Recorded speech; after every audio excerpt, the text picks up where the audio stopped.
19 มีนาคม 2567 จากนั้นรัฐบาลราชอาณาจักรกัมพูชาจะอัญเชิญไปประดิษฐานเป็นการชั่วคราวต่อไปรัฐบาลได้จัดพิธีอัญเชิญพระบรมสารีริกธาตุและพระอรหันตธาตุของพระสารีบุตรและพระโมคคัลลานะอย่างยิ่งใหญ่โดยการจัดริ้วขบวนการเจริญพระพุทธมนต์การเจริญภาวนา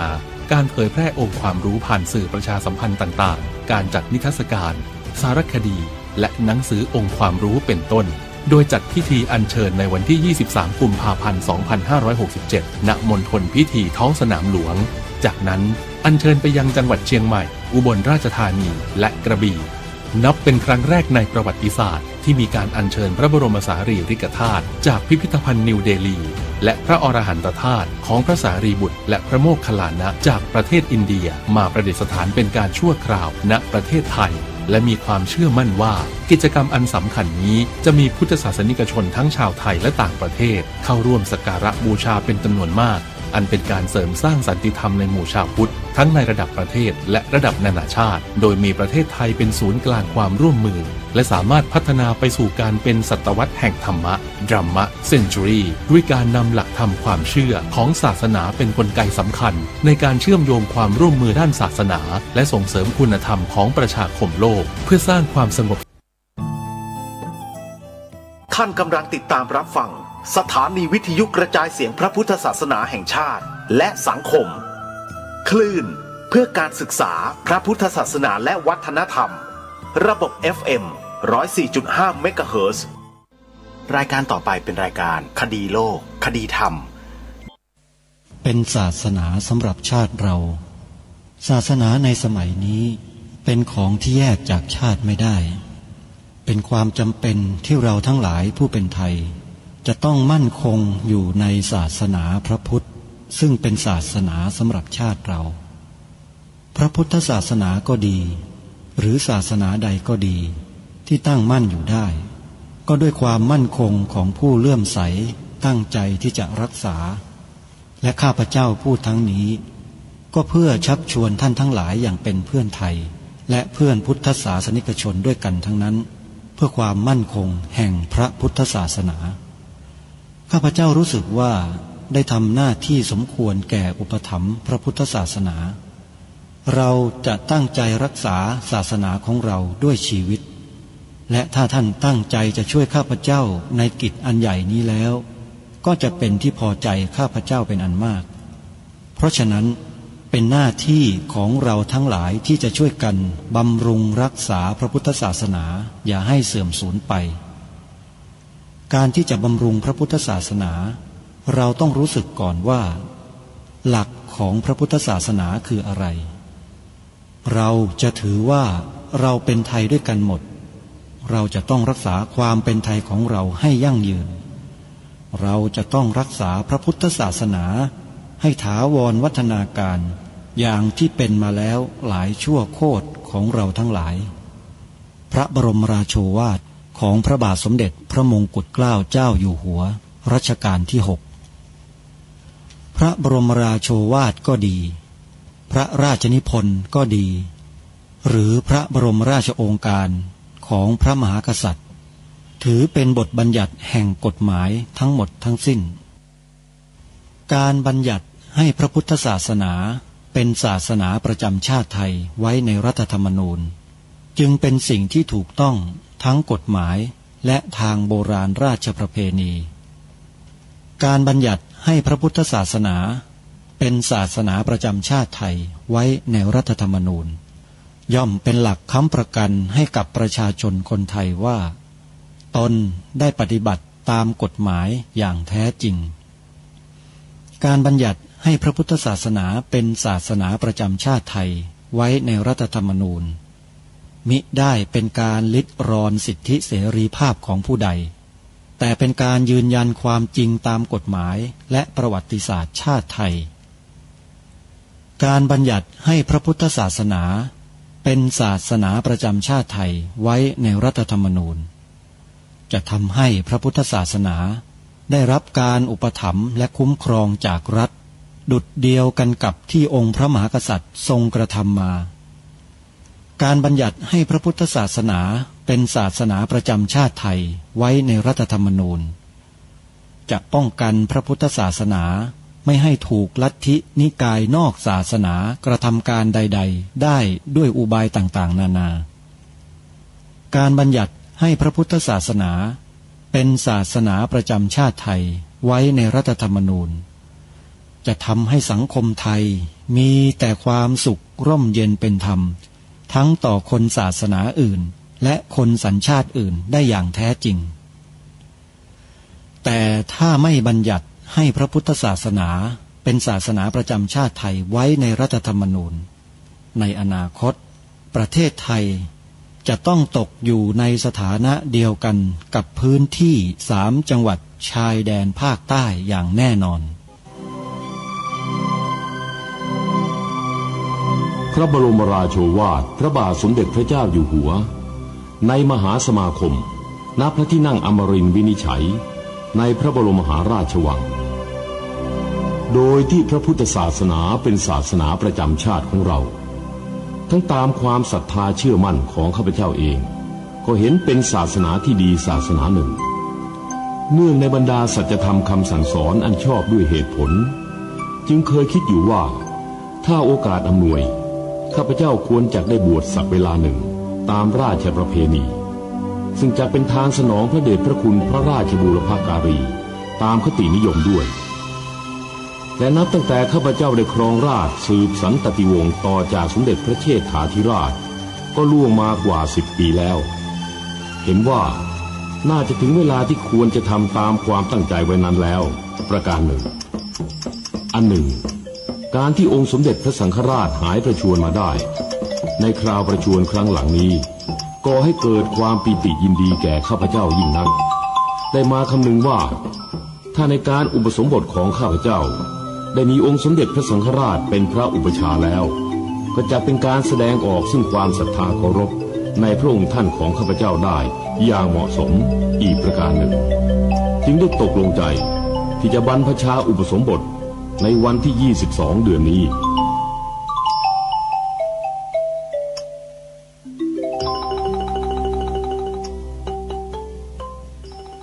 และวันเสาร์อาทิตย์ทางสถานีวิทยุแห่งนี้ท่านสามารถใช้โทรศัพท์มือถือระบบ Android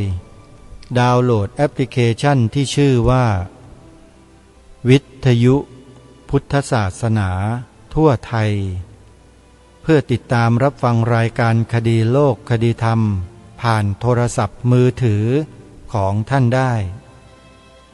แอปพลิเคชันนี้ได้รวบรวมสถานีวิทยุพระพุทธศาสนาแห่งชาติไว้ด้วยกันมากถึง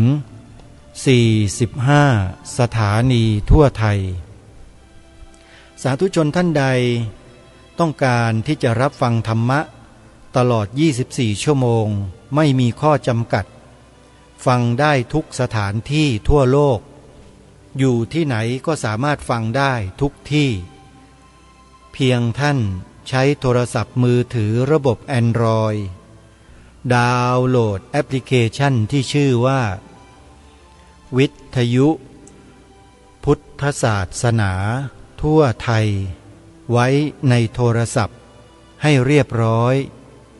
ดาวน์โหลดให้เสร็จสมบูรณ์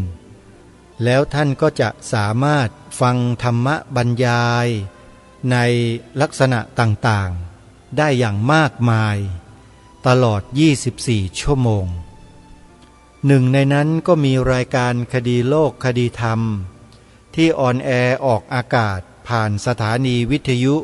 ภายในแอปพลิเคชันนี้ด้วยซึ่งในวันหนึ่งรายการคดีโลกคดีธรรมนั้น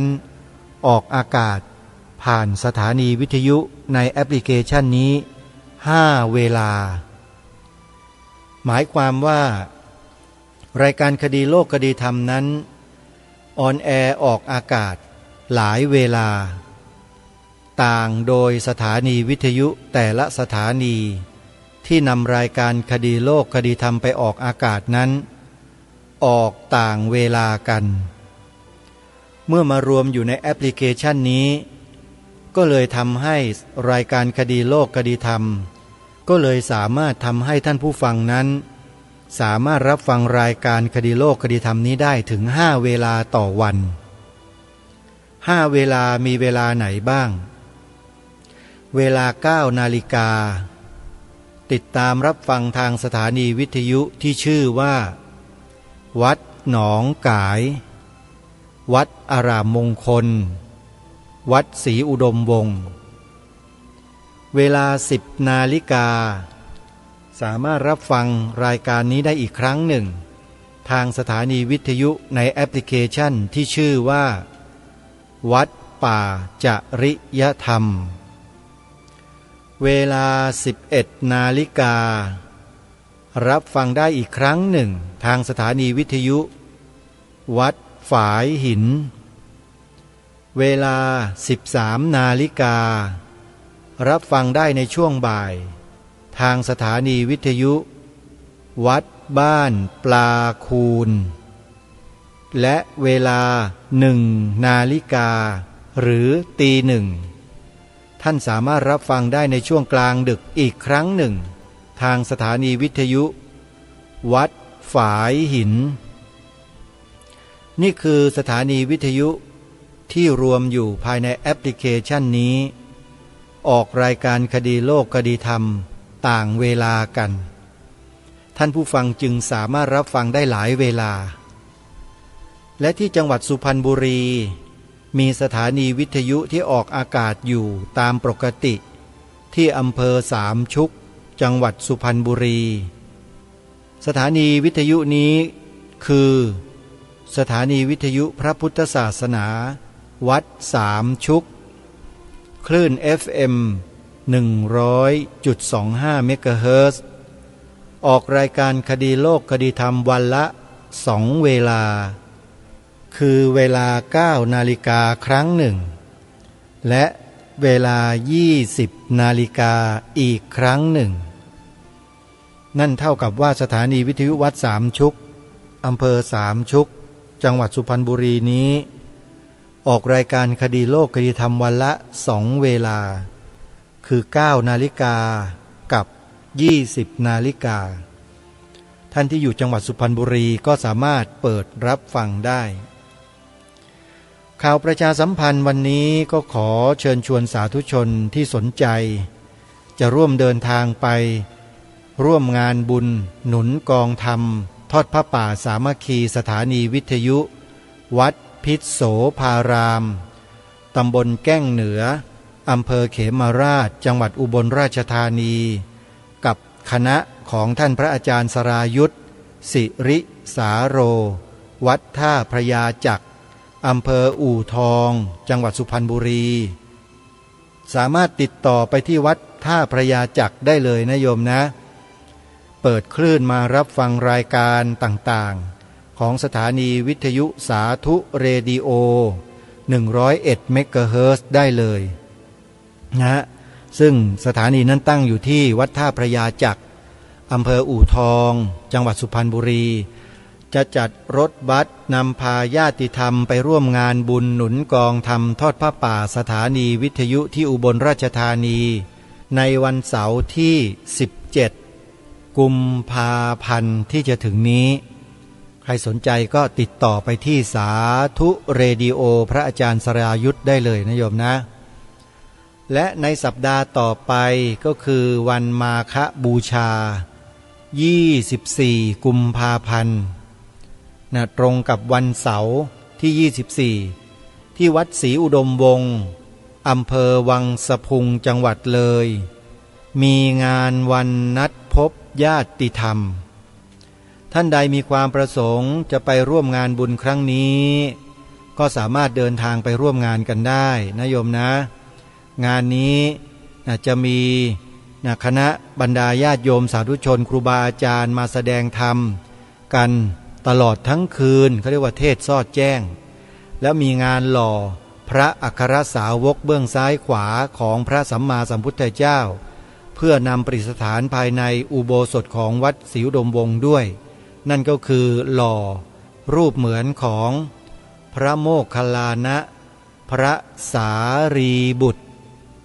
ใครที่สนใจจะร่วมกิจกรรม ก็สามารถเดินทางไปร่วมงานกันได้โทรศัพท์สอบถามรายละเอียดร่วมบุญสนับสนุนกิจกรรมกับพระครูอุดมวรานุวัตรได้ที่หมายเลขโทรศัพท์089 840 4968สวนป่าสามัคคีธรรมที่อำเภอจอมพระจังหวัดสุรินทร์ที่อาตมาภาพ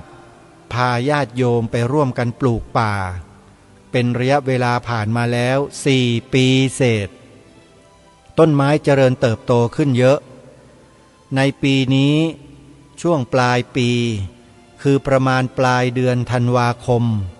อาจจะเป็นวันเสาร์อาทิตย์ที่4ของเดือนธันวาคมก็ได้จะจัดงานปฏิบัติธรรมเปิดป่าครั้งแรกถ้าหากสาธุชนท่านใดสนใจก็เตรียมกายเตรียมใจไปร่วมกิจกรรมที่สวนป่าสามัคคีธรรมกันได้นะโยมนะก็ให้ติดตามรับฟังข่าวสารข้อมูลการยืนยันอย่างเป็นทางการอีกครั้งหนึ่งว่าจะจัดในปลายเดือนธันวาคมหรือไม่แต่ก่อนจะจัดงานปฏิบัติธรรมดังกล่าวสวนป่าสามัคคีธรรมก็ต้องจัดเตรียมสถานที่เครื่องอุปโภคบริโภคต่างๆไว้ให้พร้อมพอสมควรจึงดำริเชิญชวนญาติโยมสาธุชนได้ร่วมกันจัดสร้างห้องน้ำไว้คอยรองรับญาติธรรมของเราที่เดินทางมาจากต่างจังหวัดให้ได้รับความสะดวกในการใช้ห้องน้ำจึงมีความดำริว่าจะสร้างไว้ในเบื้องต้นสักประมาณ20 ห้อง20 ห้องแต่ถ้าไม่ถึงก็สร้างเท่านั้นตามจำนวนงบประมาณที่ญาติโยมถวายมาหรือถ้าหากว่าท่านใดจะเป็นเจ้าภาพเป็นห้องเลยก็ได้ราคาค่าสร้างห้องน้ำที่ได้กำหนดไว้ในเบื้องต้นอยู่ที่ราคาห้องละ 20,000 บาท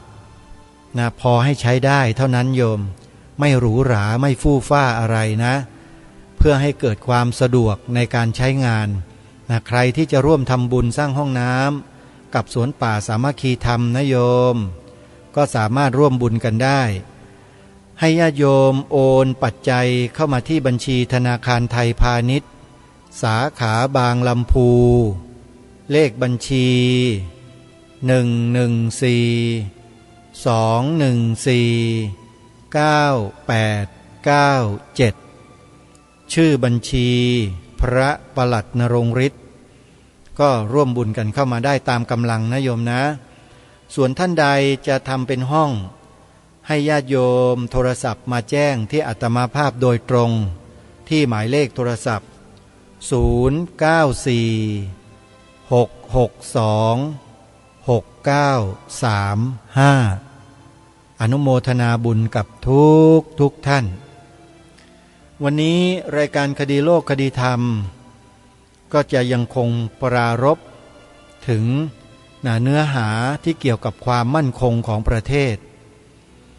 ทำไมจึงต้องมาพูดเรื่องนี้มันเป็นหน้าที่ของพระด้วยเหรออาตมาภาพก็จะตอบว่าแล้วพระนี่ไม่ใช่คนไทยเหรอไม่ใช่พลเมืองไทยหรือไงพระไม่มีสิทธิ์ปกป้องรักษาชาติศาสนาพระมหากษัตริย์หรืออย่างไรหรือไม่มีหน้าที่ในการปกป้องประเทศชาติบ้านเมืองปกป้องอธิปไตยของชาติบ้านเมืองหรืออย่างไรพระถูกตัดสิทธินี้ออกไปตั้งแต่เมื่อไหร่เปล่าไม่ได้ถูกตัดสิทธิ์อะไรเลยยังคงมีสิทธิสมบูรณ์บริบูรณ์ตามที่รัฐธรรมนูญกำหนดไว้ทั้งหมดแต่วาทกรรมของใครบางกลุ่มบางคนบางพวกพยายามที่จะสร้างกระแสให้เกิดความเข้าใจผิดคิดว่าพระสงฆ์เราเนี่ยไม่มีน้ำยาอะไรเรียกว่าคนไร้น้ำยาทำไมเขากล่าวเช่นนั้นทำไมเขาเชื่อเช่นนั้นว่าพระสงฆ์เป็นคนไร้น้ำยาก็เพราะว่าพวกของเขาคนที่ว่าพระสงฆ์ไร้น้ำยาเนี่ยพวกของเขาเหล่านั้นน่ะไปเขียนกฎหมายไว้ในมาตราหนึ่งของรัฐธรรมนูญ จัดพระสงฆ์เรานั้นให้ไปอยู่ในพวกเดียวกันกับพวกบ้าใบ้วิกลจริตจิตฟั่นเฟือนโยมและเป็นกลุ่มบุคคลที่ไม่มีสิทธิ์ไม่มีเสียงในบ้านในเมืองนี้เลยนี่คือสิ่งที่พระสงฆ์ถูกตัดทั้งหมดไม่ให้แสดงออกถึงความรักชาติศาสนาพระมหากษัตริย์ไม่ให้แสดงออกถึงความจงรักภักดีถึงแม้ว่าจะไม่ได้เขียนห้ามไว้ก็ตามแต่คุณตัดสิทธิ์ตรงนี้ออกไปเราก็เลยต้องมากล่าวมาแสดงมาพูดบอกกับท่านทั้งหลายว่าพระสงฆ์ก็คือมนุษย์คนหนึ่งเป็นคนคนหนึ่งเป็นพลเมืองคนหนึ่งในประเทศนี้ที่ต้องปฏิบัติตามกฎหมายของบ้านเมืองเหมือนกันกับทุกคนที่เป็นพลเมืองในประเทศนี้แต่เมื่อถึงเวลาที่พระสงฆ์จะใช้สิทธิของความเป็นพลเมืองในการกระทำอะไรก็แล้วแต่เพื่อให้เกิดเป็นประโยชน์ต่อชาติบ้านเมืองเนี่ยพระสงฆ์ถูกห้ามเอาไว้ด้วยบทบัญญัติของกฎหมายบางมาตรามันขัดกันไหมท่านผู้ฟังคิดว่ามันขัดกันไหมกฎหมายเนี่ยมันเขียนนะมันขัดกันไหมอันนี้ลองคิดดูให้ดีนะพิจารณาให้ดีถ้าหากสังคมนี้ประเทศนี้ไม่ต้องการให้พระสงฆ์มีส่วนเกี่ยวข้องกับอะไรกับบ้านกับเมืองเนี่ยก็บอกกันมาตรงๆสิบอกเลยเขียนออกมาเป็นกฎกติกาเลยให้มันชัดๆหน่อยไม่ใช่มาเขียนกันก้ำๆกึ่งๆเป็นผีเป็นคนกันอยู่อย่างนี้อยู่ภายใต้รัฐธรรมนูญเดียวกันแต่ปฏิบัติแตกต่างกันมันหมายความว่าอะไรเวลาศาสนิกของศาสนาอื่นเนี่ยได้สิทธิ์เต็มที่เลยเต็มบริบูรณ์ล้นฟ้าเลยบางทีได้สิทธิ์มากกว่ามากมายมหาศาลแต่พระสงฆ์ถูกกดหัวเอาไว้ไม่ให้ใช้สิทธิ์อะไรเลยอย่างเงี้ยมันใช่เหรอโยมแล้วบ้านเมืองนี้พระสงฆ์ไม่มีสิทธิ์ที่จะชี้นำสังคมและบ้านเมืองนี้เลยหรือใช่ไหมไม่มีสิทธิ์ที่จะนำเอาศีลเอาธรรมเอาความดีหรือเอาวิธีการที่ดีที่ถูกต้อง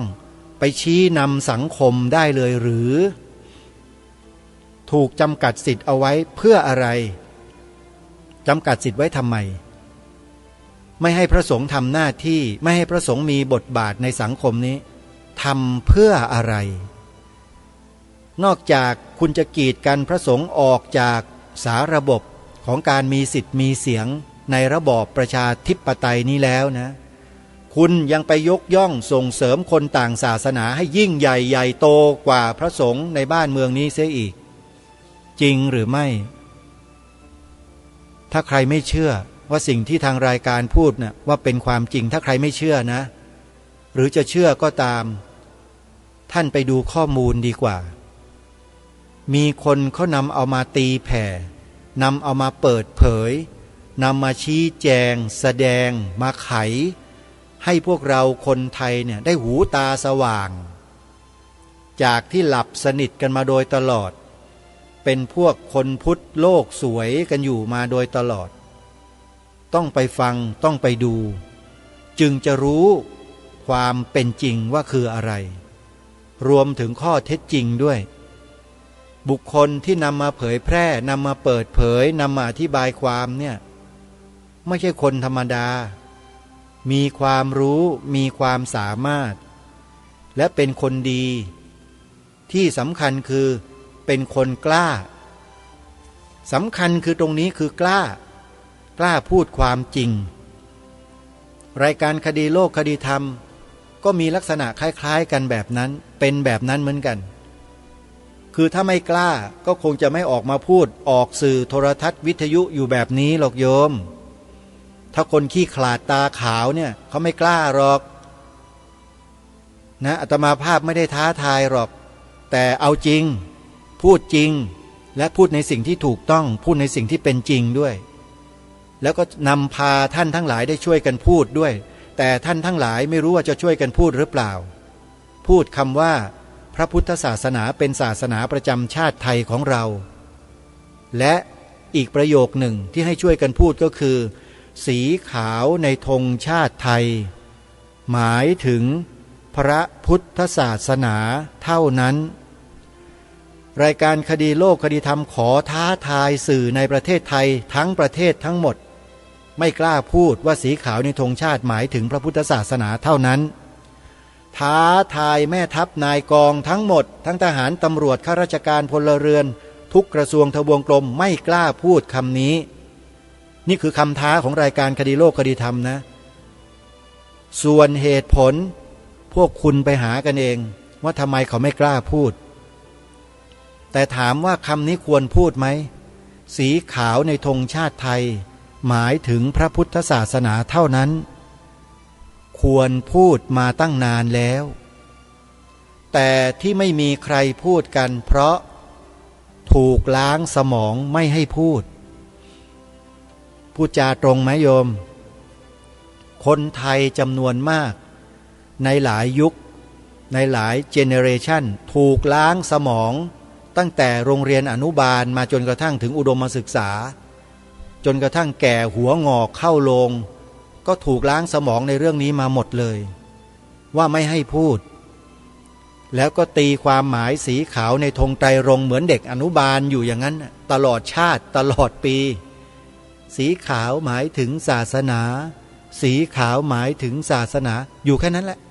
แต่ไม่รู้ว่าศาสนาอะไรศาสนาผีศาสนาบ้าศาสนาบออะไรก็ไม่รู้ไม่เห็นระบุให้มันชัดเจนว่าหมายถึงศาสนาอะไรจริงไหมและสุดท้ายมันเกิดอะไรขึ้นกับบ้านเมืองเพราะการไม่ระบุให้มันชัดเจนนี่แหละมันจึงเกิดปัญหาขึ้นบางอย่างที่คนไทยจำนวนมากไม่รู้เรื่องเลยว่าเกิดอะไรขึ้นกับบ้านเมืองของเราเกิดอะไรขึ้นกับบ้านเมืองของตัวเองไม่รู้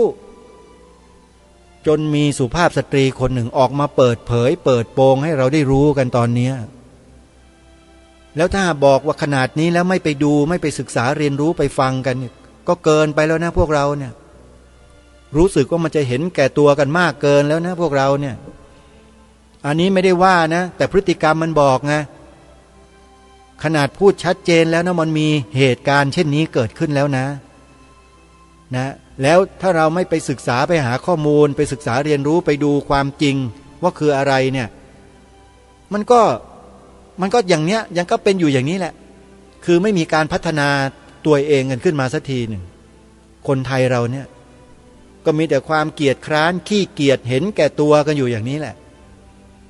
นะอันนี้ไม่ได้ด่าไม่ได้ว่านะแต่พูดความจริงนะมันเป็นอย่างนั้นโอ้ยขี้เกียจไม่เอาละไปทำไมสิ้นเปลืองตัวคิดกันแบบนั้นคือเห็นแก่ตัวไงกลัวเปลืองตัวเห็นตัวสำคัญกว่าชาติบ้านเมืองจริงไหม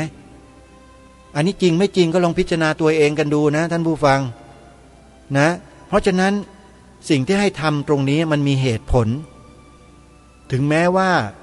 มันจะเป็นสัญลักษณ์เครื่องบ่งบอกถึงสัญลักษณ์ความหมายถึงอัตลักษณ์ถึงอะไรก็ตามแต่มันสำคัญทำไมคนต่างศาสนาเขาจึงชูสัญลักษณ์มาก่อนเขาเอาสัญลักษณ์มาก่อนเลยคือถ้าเปลี่ยนได้กูเปลี่ยนเลยสัญลักษณ์ของประเทศไทยเนี่ยเขาเปลี่ยนสัญลักษณ์ก่อนสิ่งแรกที่อาตมาภาพรู้และประจักษ์แจ้งสิ่งแรกเลยที่ถูกเปลี่ยนก็คือธงประจำกรุงเทพมหานครใครที่เป็นชาวกรุงเทพมหานครเป็นนักเรียนโรงเรียนกรุงเทพมหานครคงจะทราบดีในยุคในรุ่นของอาตมานี่แหละธงของกทม.หรือธงกรุงเทพมหานครเนี่ยเป็นรูปพระอินทร์ทรงช้างเอราวัณสีเขียวพระอินทร์สีเขียวช้างสีเขียวทีนี้ผืนธงล่ะจะสีอะไรสีขาวธงประจำกรุงเทพมหานครเป็นธงสีขาวนะแต่มันกลายมาเป็นสีเขียวไปได้ยังไงนี่ปัญหาเนี่ยสัญลักษณ์ถูกเปลี่ยนเห็นไหมแล้วสีเขียวเนี่ยมันเป็นสีของใครอ่ะเป็นสีสัญลักษณ์ของอะไรไปพิจารณาดูให้ดีนะว่าการเปลี่ยนแปลงธงของกรุงเทพมหานครเนี่ยเปลี่ยนไปเพื่ออะไรมีเป้าหมายอย่างไรเป็นสัญลักษณ์เพื่อให้บ่งบอกให้เห็นถึงอะไร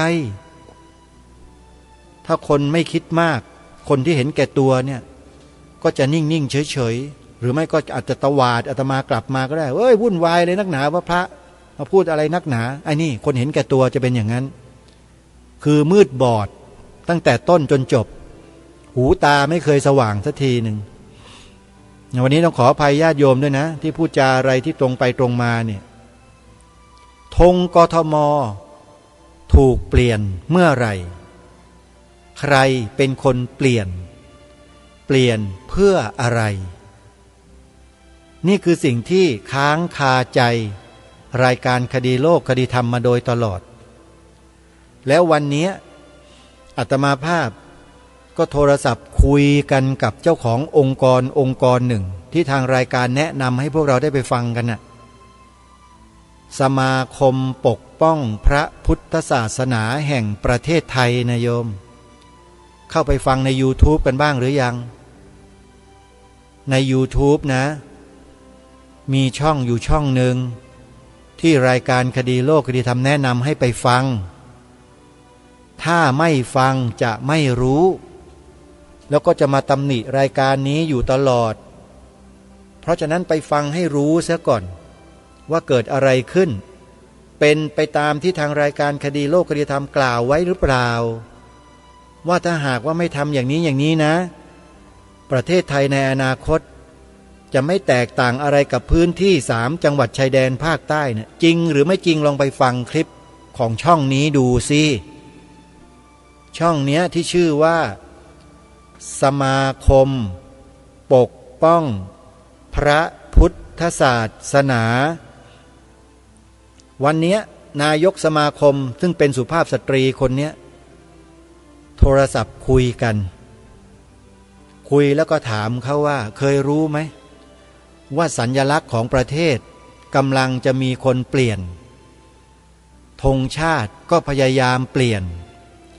แต่มีธงอยู่ธงหนึ่งเปลี่ยนไปแล้วเขาก็ถามอาตมาว่าธงอะไรธงประจำกรุงเทพมหานครถูกเปลี่ยนจากสีขาวกลายเป็นสีเขียวปิดเลยเป็นเขียวซาอุเลยไปดูให้ดีไปดูที่หน้าศาลาว่าการกรุงเทพมหานครสิฮะมันเป็นเขียวซาอุชัดๆเลยท่านมันไม่ใช่ธงของกทม.สีเขียวอะธงกทม.คือสีขาวธงดั้งเดิมแท้ๆนะแต่ทีนี้ไอการเปลี่ยนนี่คุณเปลี่ยนไปเพื่ออะไรเปลี่ยนเพราะเหตุผลอะไรรู้ไหมว่าสัญลักษณ์ของชาติบ้านเมืองก็ดีสัญลักษณ์ของเมืองหลวงของประเทศชาติบ้านเมืองของหน่วยงานองค์กรที่สำคัญของชาติบ้านเมืองก็ดีเนี่ยไม่มีใครเขาเปลี่ยนกันหรอกบรรพบุรุษบรรพชนเขาสืบสารรักษาต่อยอดกันมาเช่นไรก็จะสืบสารรักษาต่อยอดกันไปเช่นนั้นเพราะมันเป็นอัตลักษณ์เอกลักษณ์สัญลักษณ์ของความเป็นไทย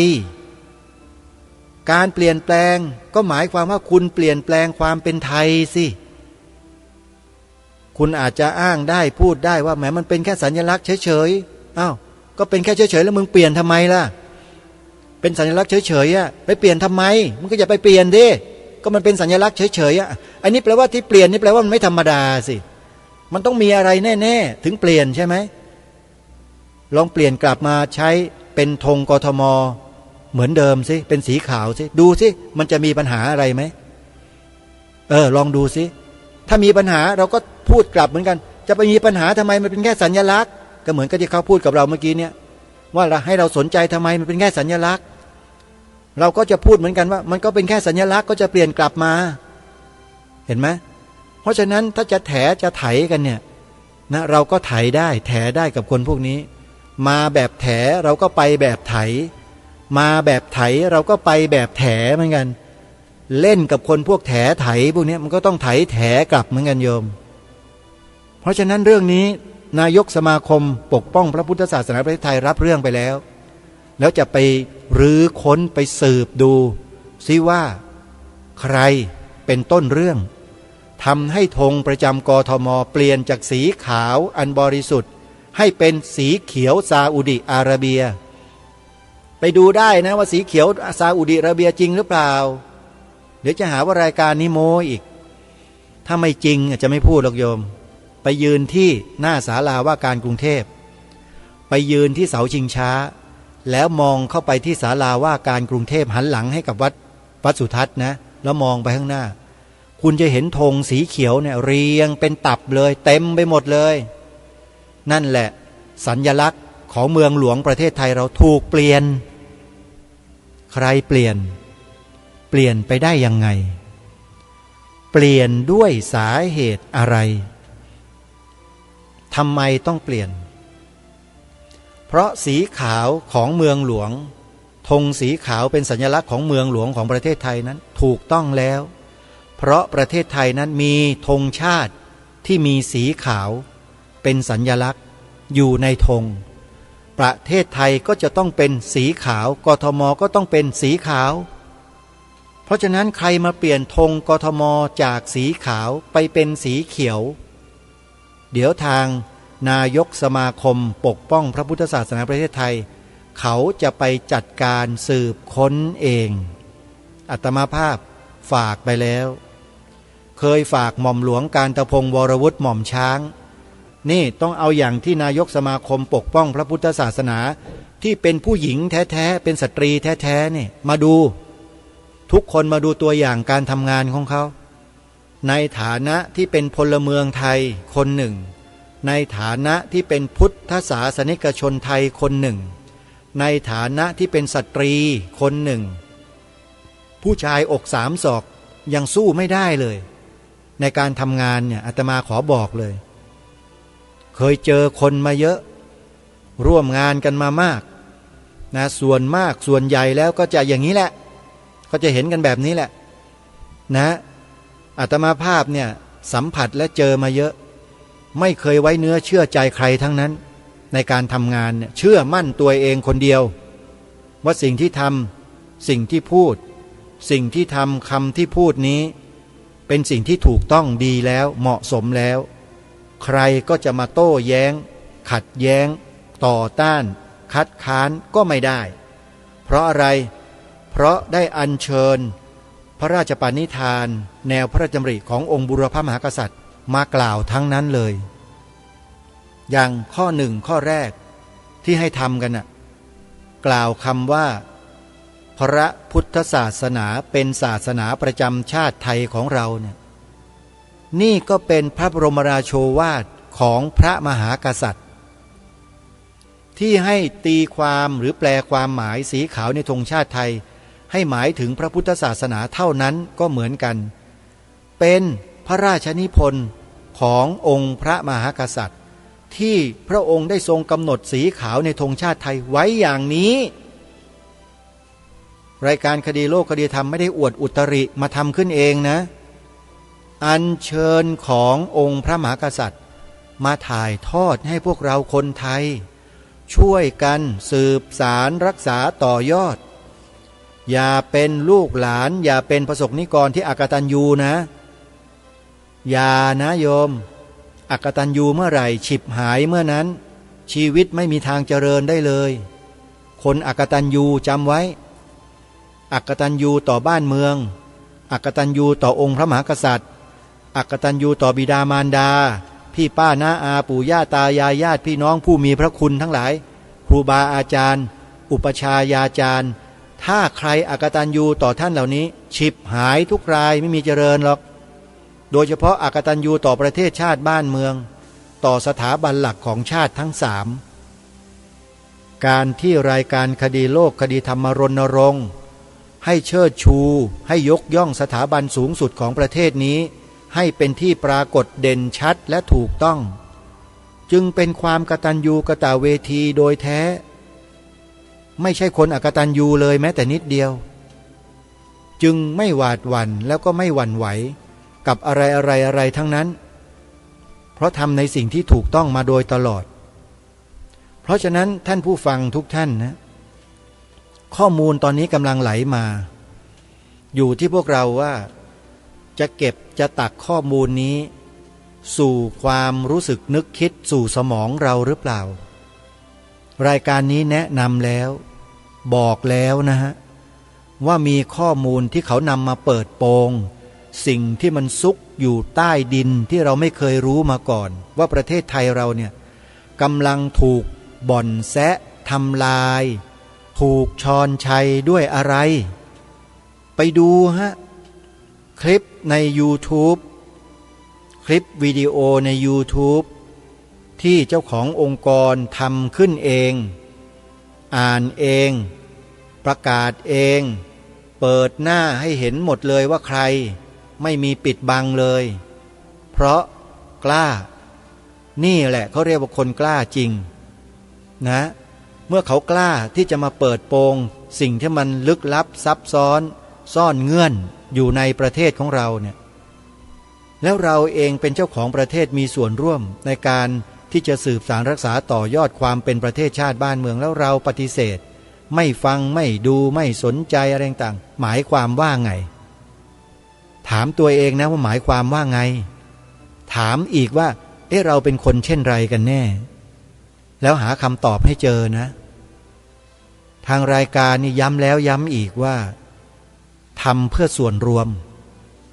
และที่พาให้ทำเนี่ยก็ทำเพื่อส่วนรวมนะเนี่ยให้พูดคำว่าพระพุทธศาสนาเป็นศาสนาประจำชาติไทยของเราเนี่ยเพื่อส่วนรวมให้ตีความหมายสีขาวในธงชาติไทยว่าสีขาวหมายถึงพระพุทธศาสนาเท่านั้นก็เพื่อส่วนรวมให้ขึ้นทะเบียนเขียนใบสมัครปฏิญาณตนเป็นพุทธมามกะตลอดชีวิตตามรอยเบื้องพระยุคลบาทก็เป็นไปเพื่อส่วนรวมเหมือนกันไม่มีอะไรเลยที่ทางรายการทำเพื่อส่วนตัวเพราะฉะนั้นจึงไม่กลัวพวกเห็นแก่ตัวทั้งหลายไม่ว่าจะเป็นฝ่ายเดียวกันหรือฝ่ายตรงข้ามไม่เคยกลัวอยู่แล้วพวกเห็นแก่ตัวเนี่ยนะเพราะคนเห็นแก่ตัวเนี่ยเป็นคนที่ไม่มีค่าอาตมาไม่ให้ค่าเลยนะเพราะถือว่าเป็นคนที่เกิดมาแล้วหนักแผ่นดินเปล่าๆคนเห็นแก่ตัวเนี่ยไม่ได้ทำประโยชน์ให้ส่วนรวมเลยวันนี้ขออภัยขอขมานะท่านผู้ฟังที่พูดจาอะไรตรงไปตรงมาไม่อ้อมค้อมเนี่ยเพราะรายการนี้มันอ้อมไม่เป็นเสียเวลาชีวิตมันเหลืออีกไม่มากอายุคนเรามันมีอยู่นะไม่เกิน100 ปีแต่ก็พยายามจะอยู่ให้มันถึง100 ปีเพื่อทำหน้าที่ให้มันถึงที่สุดนะโยม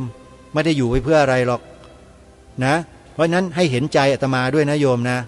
ที่ต้องกล่าวต้องแสดงภาษาในลักษณะเช่นนี้เนี่ยเพื่อให้เกิดความเข้าใจถึงใจโดนใจกันสักทีหนึ่งมันจะได้เกิดสำนึกไอ้ต่อมสำนึกเนี่ยมันจะได้เปล่งประกายแสงกันออกมาบ้างไม่เช่นนั้นมันไม่มีมันมืดบอดกันอยู่ตลอดนะขอฝากไว้ท่านผู้ฟังนะรายการนี้ไม่ใช่รายการธรรมะนะใครจะมาฟังธรรมะจากรายการนี้เนี่ยขออภัยนะได้แค่ 2% โยมเพราะรายการนี้ห่วงประเทศชาติบ้านเมืองห่วงพระพุทธศาสนาห่วงสถาบันพระมหากษัตริย์ยิ่งกว่าความรู้ที่ตัวเองจะพึงได้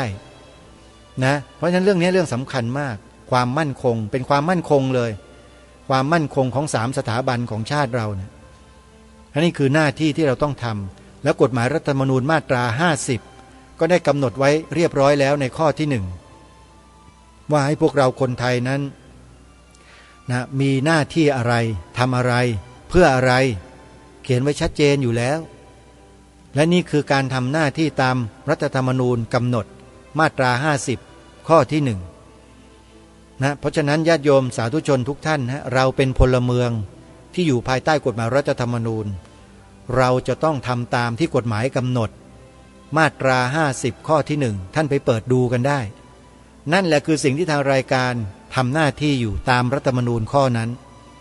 นะฮะเอาละท่านสาธุชนมาสู่ช่วงท้ายของรายการแล้วขอย้ำอีกครั้งหนึ่งว่าสิ่งที่ทางรายการปรารภและพูดมาทั้งหมดท่านต้องไปฟังข้อมูลเพิ่มเติมจาก